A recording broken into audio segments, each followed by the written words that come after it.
الحمد للہ نحمدہ ونصلی علی رسولہ الکریم اما بعد فاعوذ باللہ من الشیطان الرجیم بسم اللہ الرحمن الرحیم۔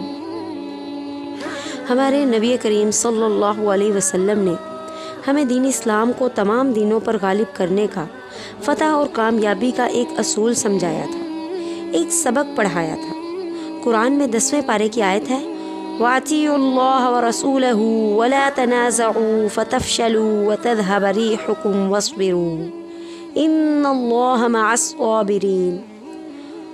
اور چوتھے پارے میں ایک اور جگہ اللہ تعالیٰ نے فرمایا وَلَا تَكُونُوا كَالَّذِينَ تَفَرَّقُوا وَاخْتَلَفُوا مِن بَعْدِ مَا جَاءَهُمُ الْبَيِّنَاتُ وَأُولَئِكَ لَهُمْ عَذَابٌ عَظِيمٌ۔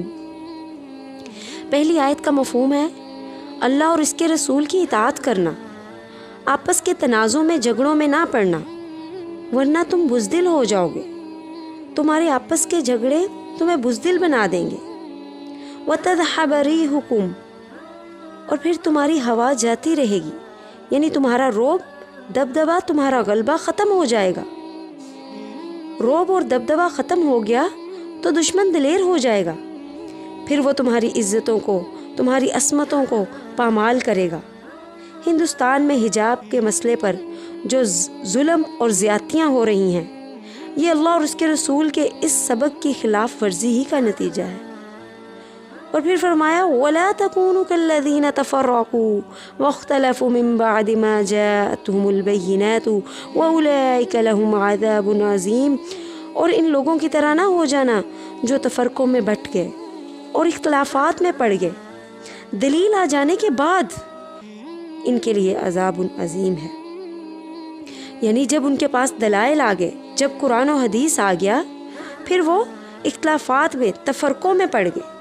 یہود و نصارہ کی یہاں پر بات ہو رہی ہے کہ جب ان کے پاس تورات و انجیل آ گئی، ان کے پاس تورات و انجیل آ گئی، ان کی کتابیں آ گئی، صحیفے آ گئے، پھر وہ اختلافات اور ضدوں میں پڑ گئے، پھر وہ جھگڑوں میں پڑ گئے۔ اور ہمارے پاس دلیل کیا ہے؟ قرآن اور نبی کریم صلی اللہ علیہ وسلم کی سنت۔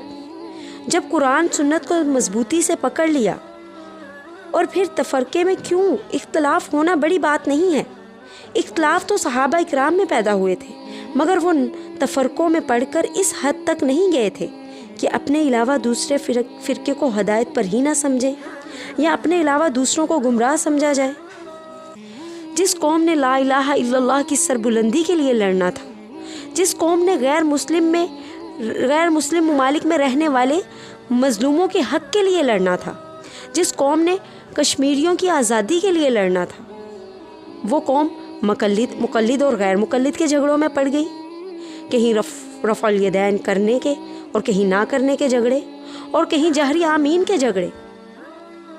کیا ہے یہ تقلید؟ کون ہے غیر مقلد؟ کسی رہبر و رہنما کی، کسی عالم کی، کسی استاد کی پیروی کا نام ہی تو تقلید ہے۔ تو کیا ہمارے رہبر و رہنما اللہ کے نبی حضرت محمد صلی اللہ علیہ وسلم نہیں؟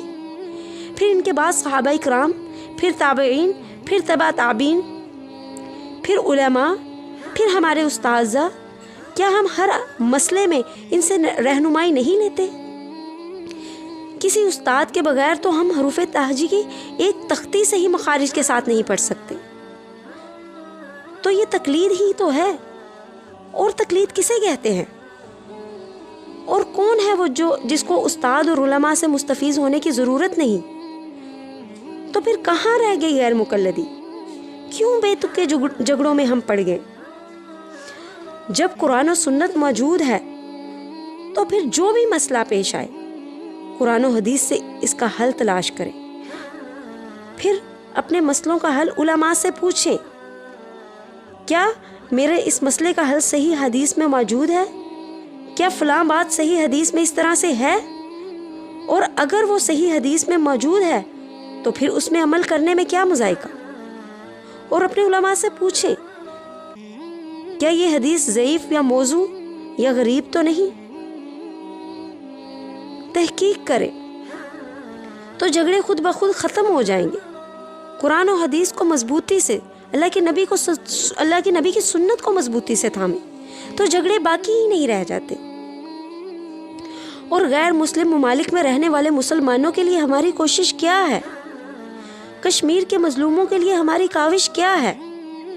جلسے کر لیے، جلوسوں میں اظہار یکجہتی کے نعرے لگا لیے، یا پھر حرم میں بیٹھ کر ان مظلوم مسلمانوں کے لیے دعائیں کر کے اپنا حق ادا کر دیا؟ کیا جب میرے نبی کریم صلی اللہ علیہ وسلم ہجرت کر کے مدینہ تشریف لے گئے تھے اور جب ایک آزادی کی زندگی جینے لگے تو مکہ کے مظلوم مسلمانوں کے لیے یہ کوشش کی تھی جو ہم کر رہے ہیں؟ کیا ان سے صرف اظہار یکجہتی کے نعرے لگائے تھے، یا پھر مسجد نبوی میں بیٹھ کر صرف ان مظلوموں کے لیے دعائیں کی تھی؟ نہیں، بلکہ میرے نبی نے تو جہاد کیا تھا ان مظلوم مسلمانوں کے حق کے لیے، اور صحابہ اکرام نے اپنی جانیں قربان کی مظلوم مسلمانوں کو ان کا حق دلوانے کے لیے۔ حضرت عمر رضی اللہ تعالی عنہ کے دور خلافت کا مطالعہ کر لیجئے۔ مسلمانوں کی کیا شان تھی، کیا روب تھا، کیا غلبہ تھا، کیا دبدبہ تھا۔ بہت سے مسلمان چاہے وہ غیر مسلم ممالک میں رہتے تھے، مگر شان و شوکت سے، عزت سے کسی غیر مسلم کی جرت نہیں تھی کہ وہ کسی مسلمان کی عزت اور عصمت اور ان کی آبرو کو پامال کرے، کسی مسلمان عورت کا حجاب اتارے۔ اس لیے اگر یکجہتی کرنی ہے تو پہلے آپس میں کیجیے، پہلے آپس میں یکجہتی کیجیے، ایک قوم بنیے، پھر لا الہ الا اللہ کی سربلندی کے لیے اور ان مظلوم مسلمانوں کے لیے لڑیں جو آپ کے منتظر ہیں۔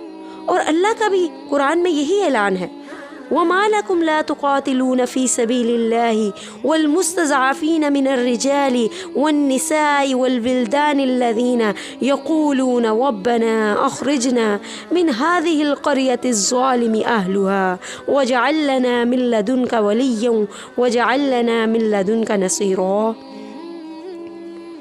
اور کیا ہے تمہارے لیے کہ تم نہیں لڑتے ان کمزور مردوں کے لیے، ان عورتوں کے لیے، ان بچوں کے لیے جو کہہ رہے ہیں، اپنے اللہ سے دعائیں کر رہے ہیں، اللہ ہمیں نکال اس بستی سے جس کے رہنے والے ظالم ہیں، جو اپنے رب سے دعائیں کر رہے ہیں کہ اللہ ہمارے لیے اپنے پاس سے کوئی حمایتی بنا کر بھیج، ہمارے لیے اپنے پاس سے کوئی مددگار بنا کر بھیج۔